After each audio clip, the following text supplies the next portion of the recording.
Vamos abrir a palavra de Deus na primeira carta de Pedro, capítulo 5, versos de 1 a 14. 1 de Pedro, capítulo 5, versos de 1 a 14. Faremos a exposição desse capítulo.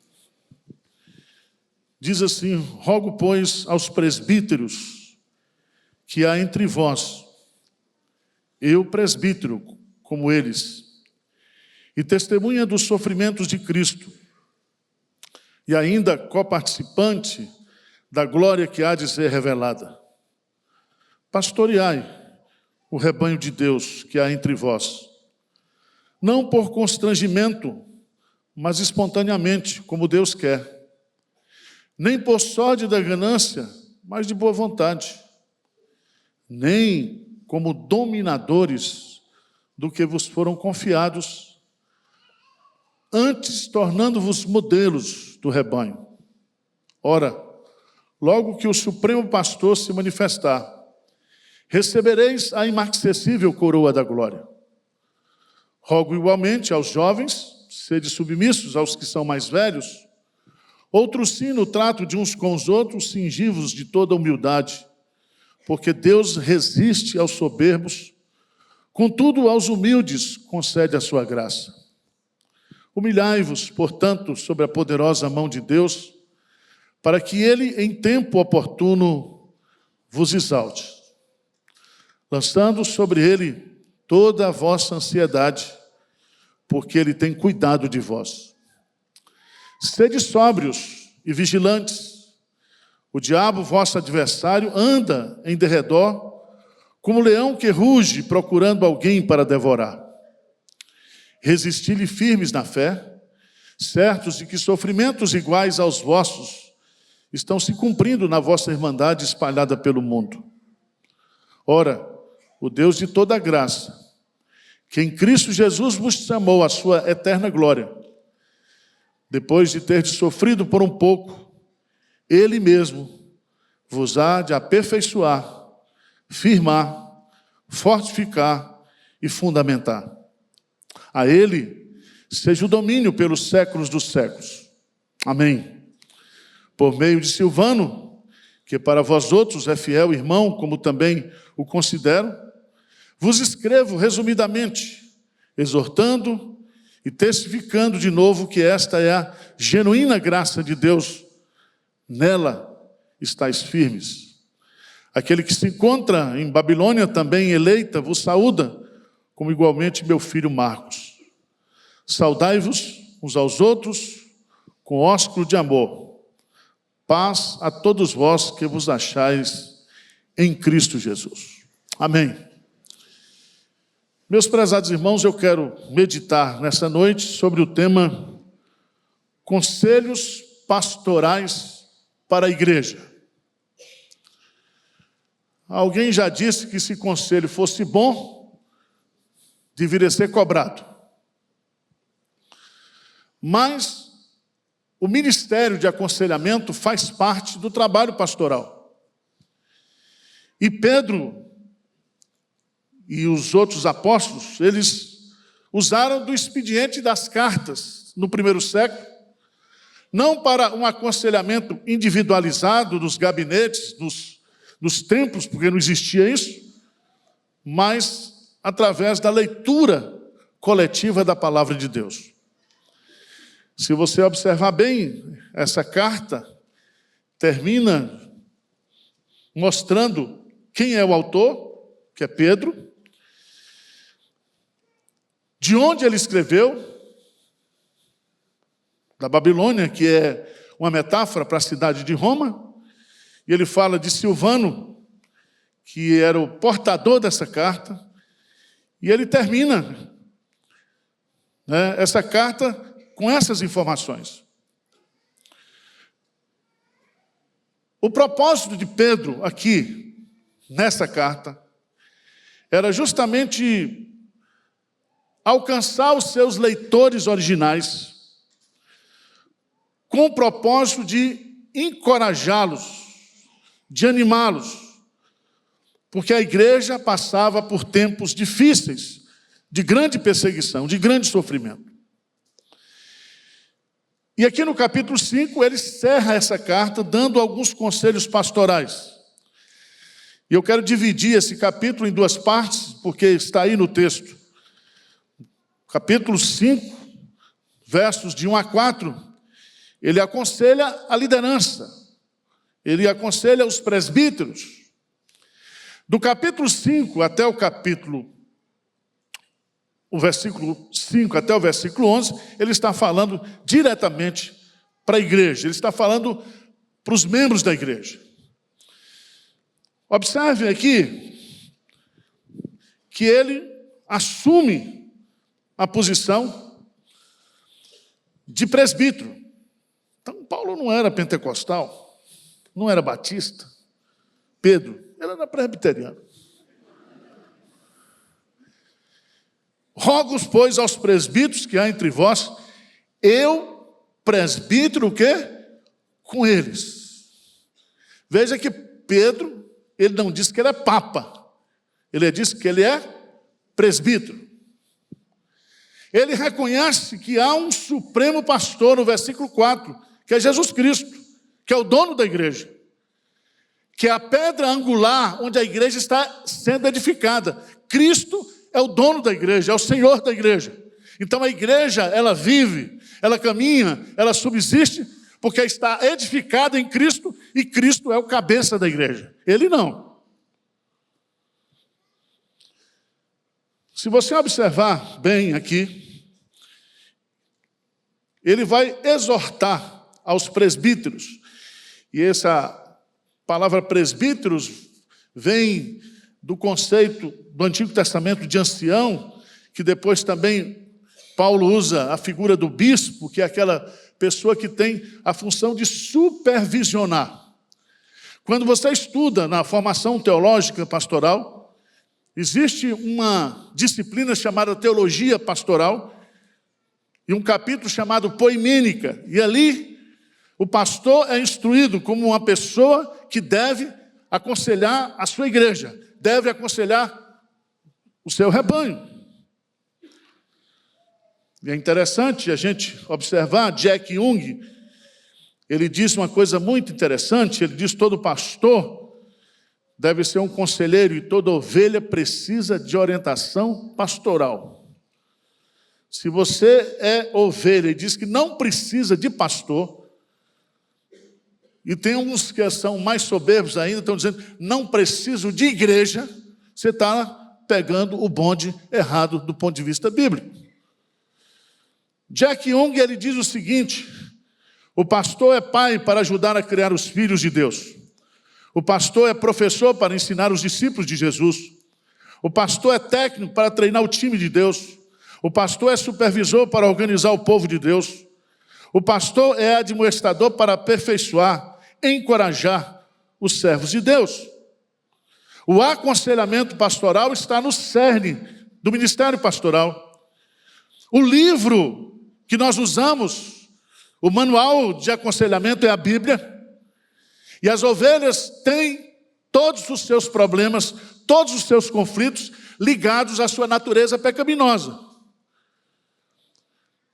Ou a gente é vítima de pecado, ou a gente é sujeito do pecado. E a Bíblia diz que todos nós precisamos de tratamento pastoral à luz da palavra de Deus para resolver os nossos conflitos e os nossos problemas do coração. Deus, através do poder do Espírito Santo, Ele é a fonte de recursos para todas as nossas necessidades e não há problema que o Espírito Santo não possa resolver. Principalmente tratando-se de pecado. Ele perdoa, Ele cura, Ele restaura, Ele é o Deus que levanta. Então, nós precisamos ser tratados do ponto de vista pastoral, à luz da palavra de Deus, à luz da instrumentalidade de pessoas que são chamadas e vocacionadas por Deus. Cuidado com os conselhos da internet. Tem muita gente hoje que está sendo pastoreada por vídeos, e ouve vídeos de todo mundo, sobre todos os assuntos, sobre todas essas questões. Toma cuidado.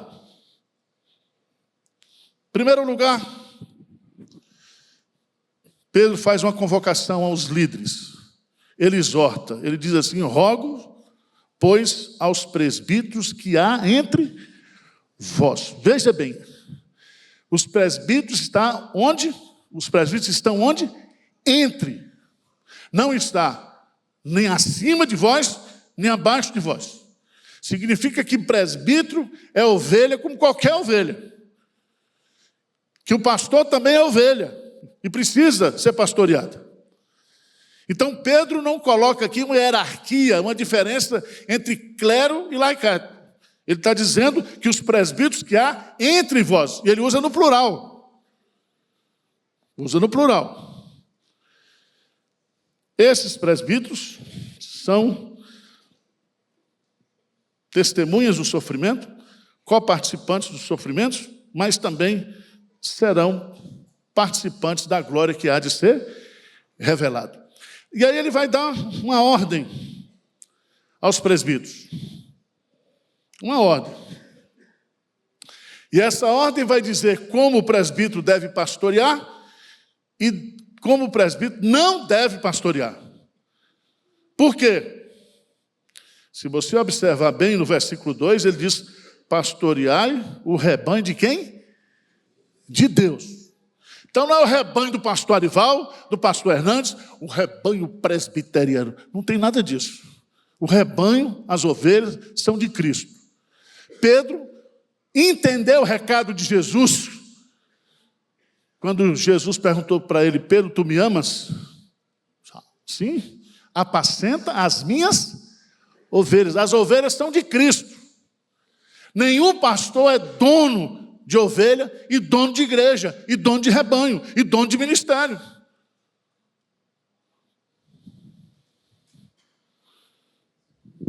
Vocês estão... Eu estou zangado? Não. Não, né? Os irmãos dizem que eu estou ofegante. Vamos lá. Como é que deve pastorear e como é que não deve? Primeiro, não por constrangimento, mas o quê? Espontaneamente, como Deus quer. Um presbítero não pode ser um presbítero enfesado, zangado, que vai fazer a coisa, vai cuidar da igreja, constrangido. Não pode. Segundo, nem por sórdida ganância, mas o que é de boa? O que é sórdida ganância? Interessado no salário, no dinheiro. Você acha que tem pastor que gosta de dinheiro? Hein? Tem. E tem uns que só trabalham por causa do dinheiro. Ele não está preocupado com as ovelhas. Ele não tem amor pelo rebanho. Ele quer que o dinheiro dele caia no fim do mês, na conta dele, e pronto. E tem uns que fazem da igreja e do rebanho uma carreira pessoal. Mas Pedro está dizendo, não pode ser assim. Também, em terceiro lugar, nem como dominadores do que foram o quê? Confiados, antes, tornando-vos modelos do rebanho. Então tem pastor que acha que ele é dono das ovelhas e que domina as ovelhas. Precisa tomar cuidado com isso, porque há muita manipulação espiritual. Certo? Há muita gente ferida, muita gente maltratada, porque foi manipulada pelo pastor. A pessoa não fazia nada sem ligar para o pastor. E tem pessoa que gosta disso.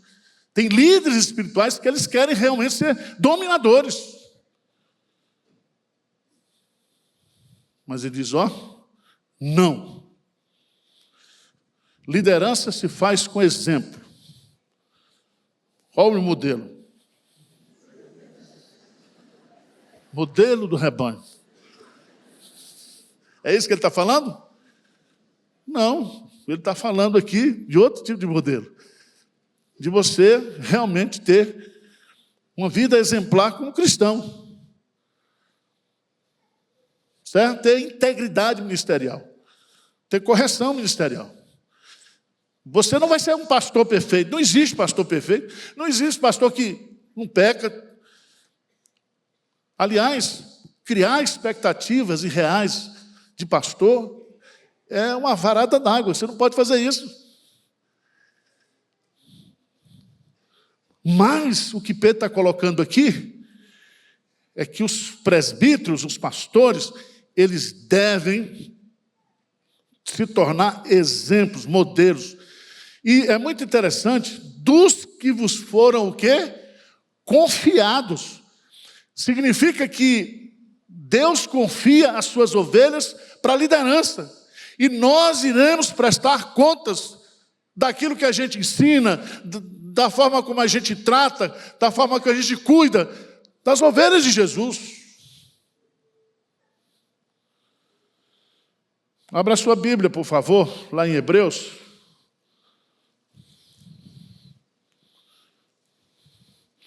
Hebreus capítulo 13, versículo 17. Hebreus 13, 17. Vamos ler juntos, bem forte, o que é que diz? Obedecei aos vossos guias e sede submissos para com eles, pois velam por vossa alma, como quem deve prestar contas, para que façam isso com alegria e não gemendo, porque isso não aproveita o quê? A vós outros. Então, tem que ser um pastoreio, um relacionamento entre pastor e ovelha light, leve e solto. Vocês estão entendendo o que eu estou dizendo ou não?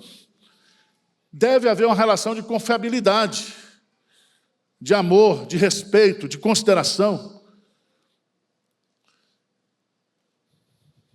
Pronto, terminou.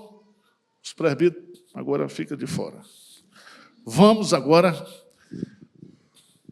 versículo 5, até o versículo 11, ele vai nos dar 3 conselhos para o rebanho.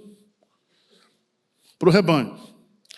E ele começa falando, principalmente no rebanho, dos conflitos que há entre os mais velhos e os mais jovens. Por que isso? Porque a igreja, ela é uma igreja de convivência de gerações diferentes. Maria Inês está aqui, está na minha frente. Aí eu vou atrás dela, depois vem o Marcos. Então, hoje aqui na igreja, nós temos pelo menos umas 5 ou 6 gerações convivendo. Vai dar confusão? Vai. Vai dar confusão. Porque além das diferenças geracionais, nós temos as diferenças de temperamento, de formação, né? Nós somos aqui uma igreja extremamente heterogênea. Vai dar briga ou não vai? Vai. Vai. A não ser que você seja aquele marido, assim como o Ricardinho, que está casado há 25 anos e nunca brigou com a sua esposa. Nunca, nem aumentei a voz. É verdade isso? Não, é mito. Qual é a solução? Paulo, ele vai fazer o mesmo rogo. Veja aí, o rogo do versículo 1 está no versículo 5. Rogo igualmente aos jovens. Moçada, está falando para vocês. Sede submissos aos que são mais velhos.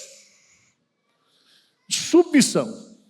Pense numa palavra que o povo não gosta, principalmente as mulheres. Mas veja lá, Efésios capítulo 5, versículo 21. O que diz esse versículo? Efésios 5, 21. O que diz aí? Vamos lá? sujeitando-vos uns aos outros no temor de Cristo. O sujeitar aqui é se submeter. Isso aí, meus amados irmãos, é uma evidência da presença do Espírito Santo. Pedro, ele diz que todo cristão cheio do Espírito Santo é humilde e submisso. E nós devemos ser submissos. Ele vai colocar na carta às autoridades públicas. Submissão entre patrões e empregados, vice-versa. Submissão esposa para com os maridos, maridos com esposa.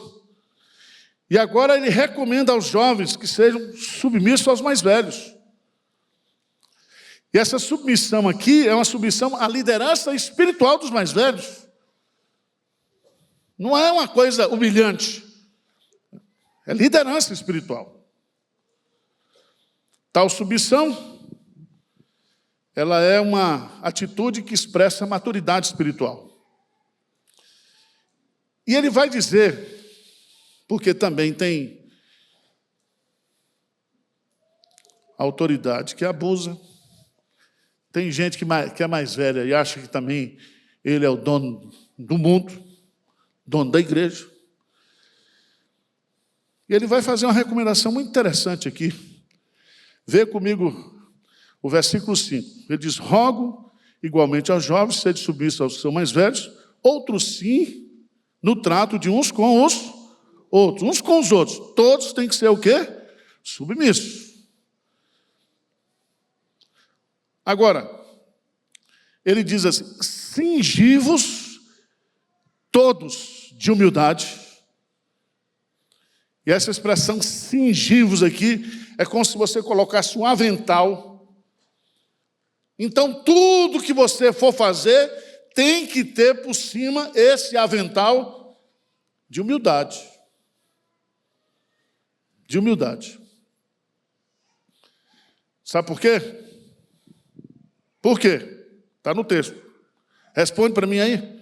Deus resiste aos soberbos, contudo, concede a sua graça. Então, se existe uma coisa que Deus tem resistência, que Deus não aceita na nossa relação uns com os outros, é a soberba. É você achar que você é melhor do que o outro. Aliás, Jesus contou a parábola do fariseu e do publicano. Porque nós nunca devemos nos achar, nos comparar e achar que nós somos superiores uns aos outros. Por favor, veja aí na segunda carta de Pedro, capítulo 1, versículo 1, o que diz aí? Simão Pedro, vamos ler juntos? Simão Pedro, servo e apóstolo de Jesus Cristo, aos que conosco obtiveram fé igualmente preciosa na justiça de nosso Deus e Salvador Jesus Cristo. Presta atenção. A fé que nós obtivemos, ela é igualmente o quê? Preciosa. Então é o seguinte, a fé de Pedro, a fé de Paulo, a fé de Abraão, ela não é superior à minha fé, à sua fé. A fé salvadora que nós recebemos, ela é igualmente preciosa. Não existe fé de segunda categoria na igreja. Não existe aquele que é irmão porque tem uma fezona, irmãozão, e aquele com uma fezinha sem vergonha. Irmãos, não existe isso. Na tua cabeça. Você acha que você é. Por isso que ele diz o seguinte, olha, não faça culto de sua humildade. Como é que você vai fazer para combater isso? Vamos para o versículo 6, o que ele diz? Humilhai-vos, portanto, sob a poderosa mão de Deus, para que Ele, em tempo oportuno, vos exalte. Então, eu tenho um problema com o Ricardo aqui na igreja, o presbítero, está brigando comigo, eu estou brigando com ele. Eu quero até que ele deixe de ser presbítero. Seria uma bênção para mim. Porque eu sou o cara. O que eu devo fazer? É isso? Não. Devo me humilhar diante de Deus e dizer: Senhor, Ricardinho é uma bênção. Ele está passando por uma crisezinha de soberba, mas eu também sou. E vou me humilhar aqui diante do Senhor. Para o Senhor me dar graça, para o Senhor tirar a soberba do meu coração, para que eu procure, o abraço, o reconheça como meu irmão. E esses estresse, esses conflitos, eles sejam tirados do nosso meio.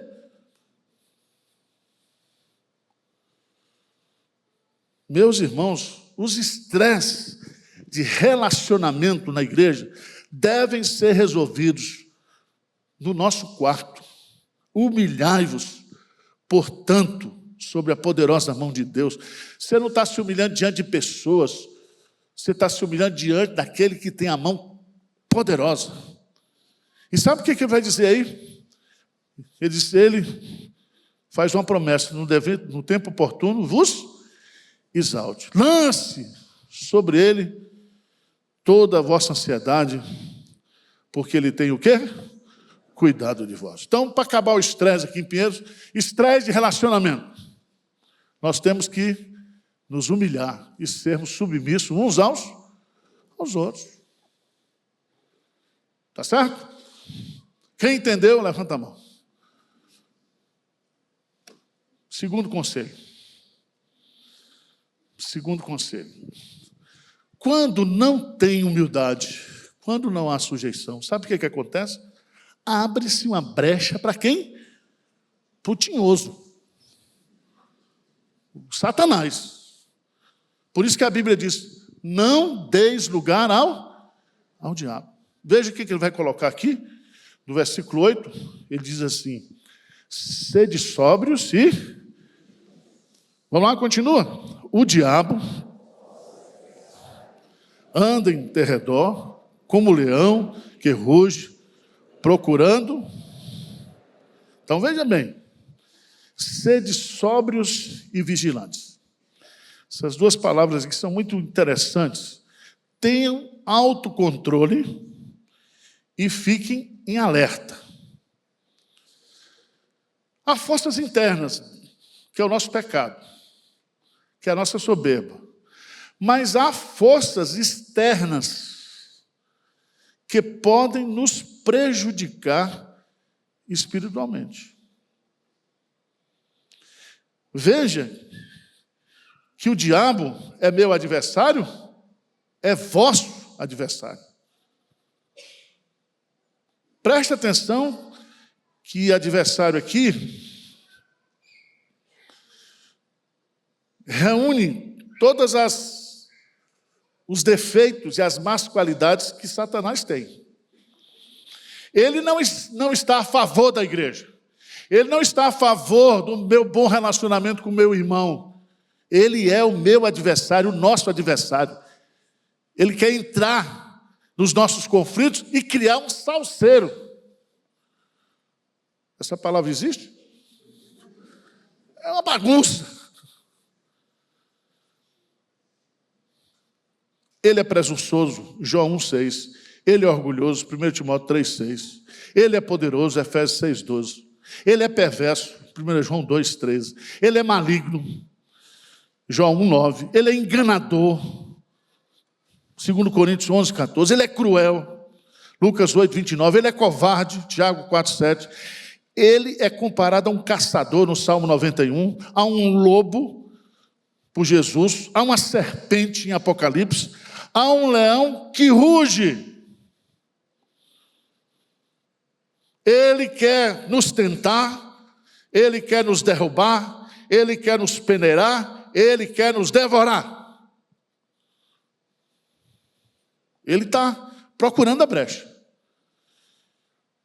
E a igreja de Pinheiros, que está nesse momento de decolar, de realizar esse ministério tão abençoador, nós precisamos estar alertas.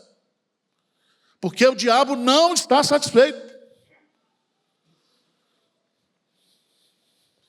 Mas tem uma coisa boa.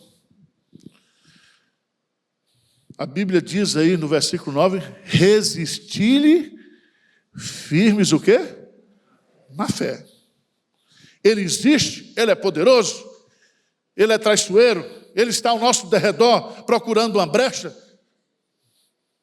Mas Tiago vai dizer, resisti ao diabo e ele o quê? Fugirá de vós. Ele pode ser resistido. Não vai ser resistido pela carne, vai ser resistido pela fé. Está aí. Resistir pela fé, não é pela força. Aprenda com Jesus quando foi tentado no deserto. Jesus usou a oração, Jesus usou a palavra de Deus, Jesus usou o poder do Espírito Santo. Nós não podemos enfrentar o diabo com armas carnais.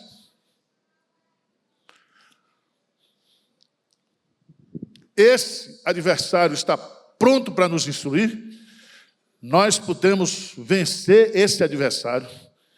E para animar os irmãos, ele diz assim, certos de que sofrimentos iguais aos vossos estão se cumprindo na vossa irmandade, espalhada pelo mundo inteiro.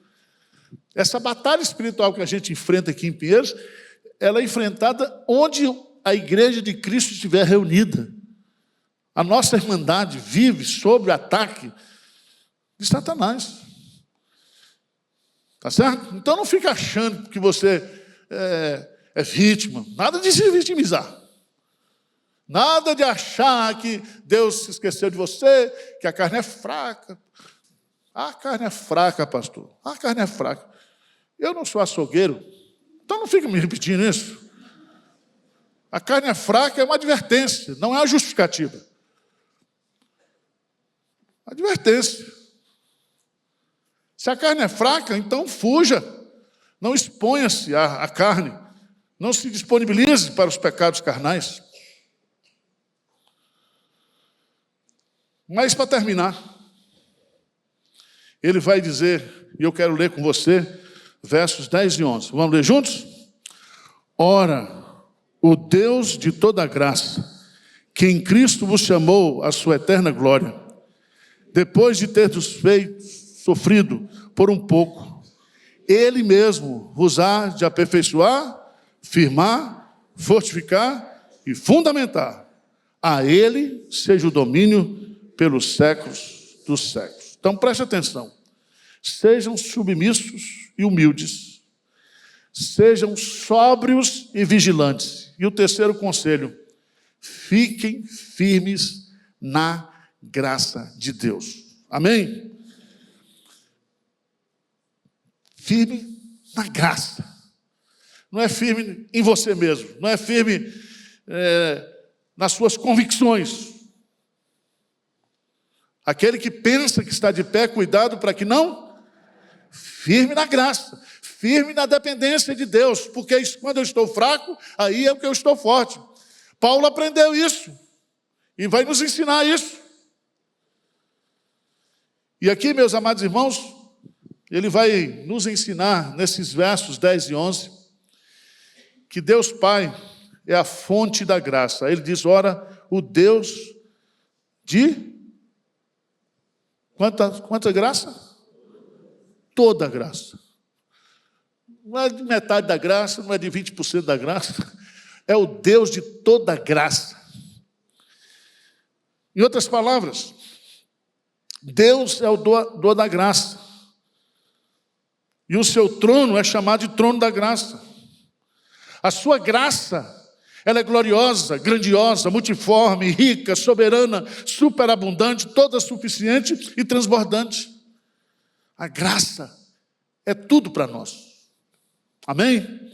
A graça de Deus. Segundo, o Filho é o veículo da graça. Ele diz, ora, o Deus de toda graça, que em Cristo vos chamou à sua eterna glória. E aí você vai observar que quando Deus nos chamou, Ele nos chamou pela sua graça. Porque a graça e a verdade vieram através de Jesus. Nós somos salvos pela graça. Mas em terceiro lugar, é muito bonito, porque ele vai colocar aí, que o Espírito Santo, que é o Espírito da graça, Ele mesmo, não vai mandar um anjo não, é Ele mesmo, vai fazer 4 coisas comigo e com você. Quais são essas 4 coisas aí? Aperfeiçoar, versículo 10, firmar, fortificar e fundamentar. Então, a partir de hoje, está proibido você dizer que está firme igual prego na areia. Então, você não é presbiteriano, você não é crente, porque nós estamos firmes na graça de Deus, amém? E da graça ninguém nos tira, e da graça ninguém nos arrebata. E veja o texto que ele vai usar 4 termos aqui, muito fortes na língua grega, 4 verbos. Primeiro, aperfeiçoar, cartatizo, que significa colocar em ordem, emendar, completar.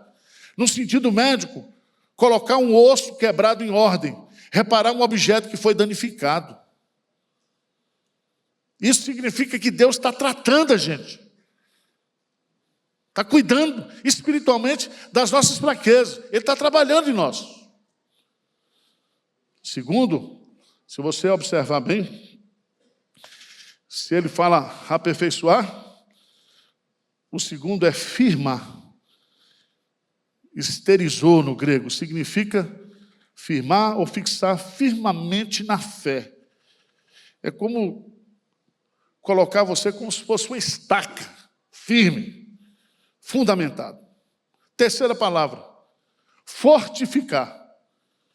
Fortificar é uma palavra que significa fortalecer ou tornar forte, no sentido de receber força sobrenatural para suportar o sofrimento e ser perseverante na prática do bem até Jesus voltar.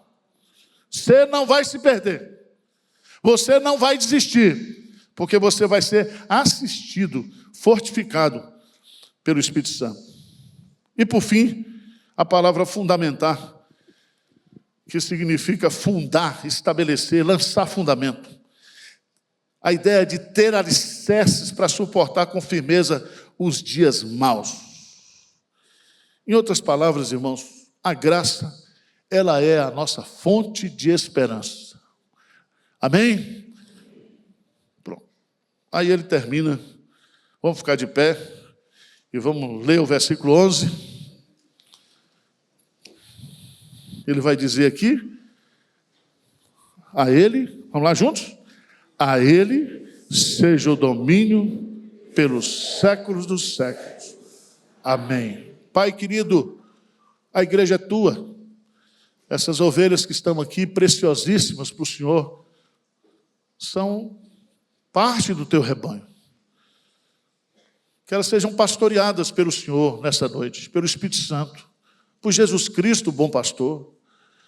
Que elas possam seguir os conselhos da tua palavra. Que nós possamos viver como igreja saudável. Tira de nós toda soberba. Dá-nos vigilância. Dá-nos dependência total do Senhor.